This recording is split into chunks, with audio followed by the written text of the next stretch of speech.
আজ বটে আমাদের পুরুলিয়া জেলার বাঁধনা পরব। তো বাঁধনা পরবটা কি বটে সেটা আজকে আপনাদেরকে আমি বলবো। বাঁধনা পরব হচ্ছে আমাদের গুহাল পূজা বা গরু পূজা উপলক্ষে এই বাঁধনা পরব হয়। তো বাঁধনা পরবের জন্য আমাদের গায়ে ঘরে প্রায় সবার ঘরে ঘরে গরু থাকে। তো কি করতে হয়, গরুদের গায়ে আলতা দিয়ে লাল লাল করে ছাপ করা হয়, অনেকে অনেক সুন্দর সুন্দর ডিজাইন করে।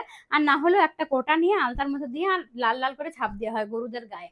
আর গরুর মানে স্পেশাল করে গরুদেরকে যেহেতু পূজা করা হয়, তো গরুরা যখন গরু পাল থেকে আসে তখন গরুদের পা ধুয়ে দেওয়া হয় সুন্দর করে।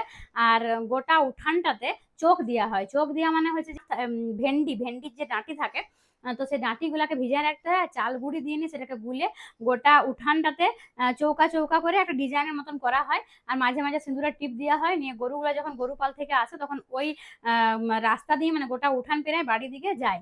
আর তারপরে সন্ধ্যাবেলাতে গরুদের পূজা হয়, গুহালে পূজা হয়। তো এটাই হচ্ছে আমাদের পুরুলিয়ার বাঁধনা পরবের নিয়ম। তো আপনাদের কোথায় কোথায় এরকম বাঁধনা পরব আছে বা না আছে অবশ্যই আমাকে কমেন্ট করে জানাবেন।